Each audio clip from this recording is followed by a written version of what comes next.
বাংলাদেশের কাছে দুই দেশের পরিচয়পত্র, একই সঙ্গে ভারত এবং বাংলাদেশের ভোটার কার্ড। ভারতের মহিলাকে মা সাজিয়ে ভোটার কার্ড, বাংলাদেশের সাতক্ষীরার ঠিকানাতেও ভোটার কার্ড রয়েছে। কিভাবে সম্ভব এক বাংলাদেশের কাছে দুই দেশের পরিচয়পত্র, একই সঙ্গে ভারত এবং বাংলাদেশের ভোটার কার্ড রয়েছে? প্রতিনিধি অনুপম এই মুহূর্তে আমাদের সঙ্গে রয়েছেন। সরাসরি অনুপমের থেকে একটু বোঝার চেষ্টা করি। অনুপম, এই মহিলা কতদিন আগে বাংলাদেশ থেকে ভারতে আসে? দেখো, এই যে প্রভাস মণ্ডল নামে যে ব্যক্তি, যার কাছে ভারত এবং বাংলাদেশের দুটো ভোটার কার্ড রয়েছে, এলাকার মানুষের কিন্তু পরিষ্কার দাবিতে 3 বছর আগে বাংলাদেশ থেকে তিনি এখানে এসেছে। এখানে এসেই কিন্তু তিনি এখানে ভোটার কার্ড করে নিয়েছে এবং তার বাংলাদেশেও তার ভোটার কার্ড আছে। এবং এখানকার ইন্ডিয়াতে এসে বাণী মণ্ডল নামে কোনো এক মহিলাকে তিনি তার মা সাজিয়ে তার ভোটার কার্ড তৈরি করে এবং কিন্তু তিনি এই যে হিঙ্গলগঞ্জের বাঁকড়া এলাকায় একটা বড় জায়গা কেনেন এবং সেখানে বাড়ি করেছেন। বাড়ি করে সেখানে তিনি বসবাস করেছেন এবং আমরা ভোরবেলায় যখন তার বাড়িতে যাই তখন কিন্তু তিনি কিন্তু গা ঢাকা দেয়, আমাদের সঙ্গে কিন্তু দেখা করে না। তার বউ, তার স্ত্রী যেটা আমাদের কাছে বলেছে যে তিনি বাড়িতে নেই, তিনি কলকাতায় আছে। তার স্ত্রীর কাছে প্রশ্ন করি, তার স্ত্রীর কথার ভিতরে কিন্তু যথেষ্ট অসঙ্গতি কিন্তু আমাদের কিন্তু ধরা পড়ে। প্রভাস মণ্ডল, এই প্রভাস মণ্ডল কিন্তু আমরা যেটা এলাকার মানুষের কাছ থেকে জানতে পারছি যে বাংলাদেশের সঙ্গে যে চোরাচালানকারী কাজ কারবার, তার সঙ্গেও কিন্তু চোরাচালান ব্যবসার সঙ্গেও কিন্তু জড়িত আছে। এবং এই যে প্রভাস মণ্ডল, একেবারে অনুপম, সাধারণ মানুষ কি বলছে আগে শোনা যাক। 3 বছর এখানে চলে এসেছে আর কি, আগে বাংলাদেশে ছিল। এবার হঠাৎ দেখলাম ও এখানে জায়গা জমি কিনছে। ও তো ব্ল্যাকের কাজ করতো আগে, ঘর বাড়ি করে এখানে আছে আর কি, এখনো ব্ল্যাকের কাজ করে। এখন বাড়িতে তো খুব একটা থাকে না, দেখা যায় না। এখন শুধু বাড়িতে বলে কলকাতা দিয়ে কাজ করে, এইসব বলি বেড়াচ্ছে। বাবা আছে, বাবা কাজ করে। এখানে ভোটার লিস্ট নাম এখানে আছে, বাংলাদেশেও আছে। 2 জায়গা দিন ভোটার লিস্টে না। বিএসএফ প্রচুর তাড়িয়েছে ওকে, এখানে ধরতে পারিনি। তারপর বিএসএফ মানে এসে ওর একদিনকে ডেকে আধার কার্ড নিয়ে ক্যাম্পে যেতে বলেছিল, যায়নি বোধহয়। অনুপম, স্থানীয়রা অভিযোগ করছে চোরাচালানের সাথে যুক্ত এবং এই ব্যক্তি অর্থাৎ প্রভাস মণ্ডল 3 বছর আগে বাংলাদেশ থেকে ভারতে আসে। এতদিনে কি এই ঘটনা প্রকাশ্যে আসেনি? অর্থাৎ এতদিনে কি কেউ একটুও টের পাননি?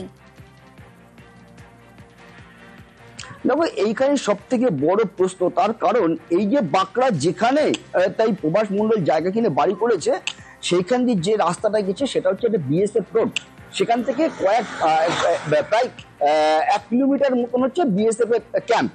হিঙ্গলগঞ্জের যে বিএসএফ ক্যাম্প, বাঁকড়া বিএসএফ এর ক্যাম্প হচ্ছে সেখানে। বিএসএফ খবর পেল না, হিঙ্গলগঞ্জের পুলিশ খবর পেল না, স্থানীয় পঞ্চায়েত তারা খবর পেল না। এটা কি কোনো রকমের সম্ভব? এটা মনে হয় কোনো রকমের সম্ভব না।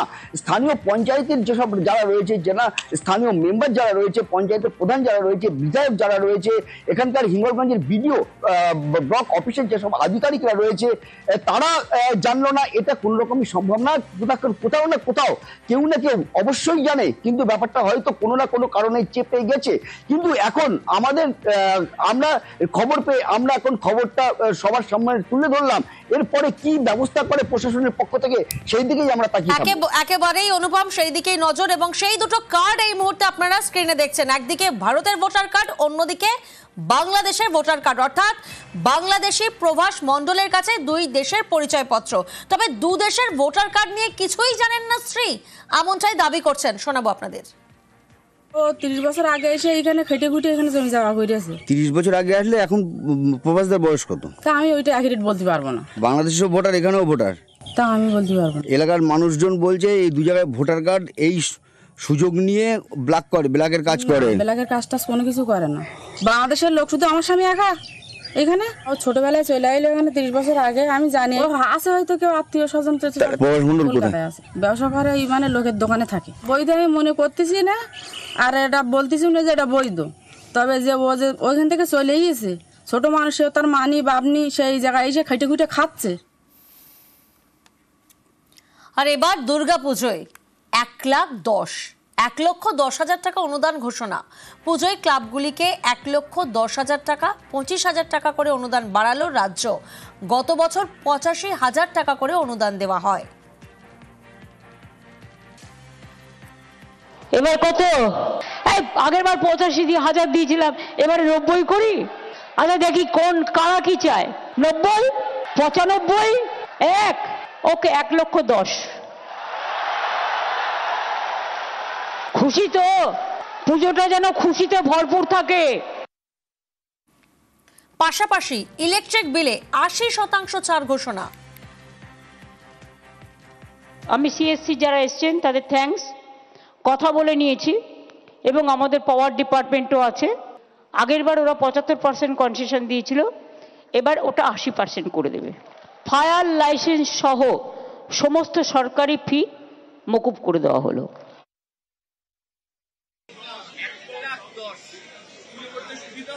একদম 100%, খুবই আনন্দের ব্যাপার। সবার বেনিফিট হচ্ছে, সবাই হয় কম বেশি। তো আমাদের তো খুব ভালো লাগে, সেটা আমি বলতে পারি। ম্যান টু ম্যান ভ্যারি করে সবকিছুই। আমাদের লেডিজ ক্লাব, আমাদের মহিলা সংগঠিত আমাদের ক্লাবটা, তো আমাদের খুব হেল্প হয়, এটা বলতে পারি আমি। ভীষণ বড় পাওয়া, এরকম না চাইতে পাওয়াটা, যদিও দিদি দিয়েই থাকে, কিন্তু আনএক্সপেক্টেড পাওয়া। 1 লাখ ভেবে এসে 1,10,000 সবসময় বাড়তিটা পেতে ভালো লাগে। বিশেষ করে যাদের পুজোগুলো খুব ছোট ছোট পুজো, তাদের বোধহয় এই টাকাতেই পুরো পুজো, পুরোহিত, মা সবাইকেই ওরা আনতে পারে। আমরা 1 লাখ ভেবে এসেছিলাম, আমাদের আগের বছরই মুখ্যমন্ত্রী বলেছিলেন, আমরা এক্সপেক্টেড ছিল 1 লাখ, কিন্তু 10,000 টাকাটা বোনাস। আমরা অসংখ্য ধন্যবাদ জানাই মুখ্যমন্ত্রীকে। মুখ্যমন্ত্রী যেভাবে আমাদের এই পুজো কমিটিগুলোর পাশে আছে। মিশন 26 বিধানসভা ভোটের আগে বিজেপিকে শুদ্ধিকরণের বার্তা। আরএসএস এর অভ্যন্তরীণ রিপোর্টে দলের ক্ষতি করছেন এমন নেতা কর্মীকে প্রয়োজনে দল থেকে তাড়িয়ে দেওয়ার পরামর্শ। বলল দ্রুত বেনজল বের করতে হবে।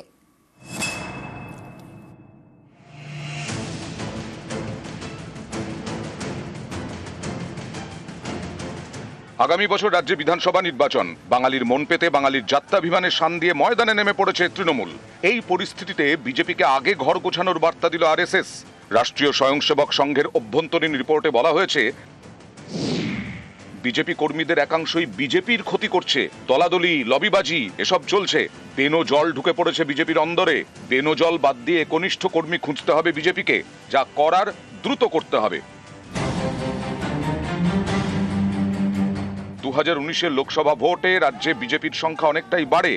লোকসভা আসন 2 থেকে 1 লাফে বেড়ে হয় 18। এরপর 2021-এ বিধানসভা আসন 3 থেকে বেড়ে 77। কিন্তু তারপর ধাক্কা। 2024-এর লোকসভা ভোটে বিজেপির সাংসদ সংখ্যা কমে 18 থেকে 12 হয়ে যায়। রাজ্যে একের পর এক উপনির্বাচনে লাগাতার হেরেছে বিজেপি। অভ্যন্তরীণ রিপোর্টে আরএসএস-এর সতর্কবার্তা। বিজেপি নেতাকর্মীদের এমন কাজ করা উচিত নয় যা তৃণমূলের হাতে অস্ত্র তুলে দেয়। সেরকম হলে সেই সব নেতাকর্মীকে দল থেকে বের করে দিতে হবে।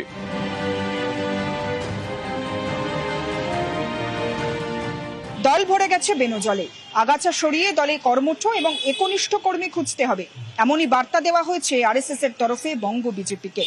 দলের ক্ষতি করছে দলেরই কর্মীদের একাংশ, সেই কর্মীদেরকে চিহ্নিত করে বহিষ্কার করতে হবে শাস্তির ব্যবস্থা, এমনই সতর্কবার্তা দেওয়া হয়েছে রাষ্ট্রীয় স্বয়ংসেবক সংঘের তরফে বঙ্গ বিজেপিকে নেতৃত্বকে। ক্যামেরায় বিপুলের সঙ্গে সুস্মিতা, নিউজ 18 বাংলা, কলকাতা। পাশাপাশি 26-এর আগে পাহাড়ে নয়া সমীকরণ। নয়া সমীকরণ কি? কলকাতায় বিমল গুরুং এর সঙ্গে শুভেন্দু অধিকারীর বৈঠক, আর সেই বৈঠক ঘিরে নয়া জল্পনা।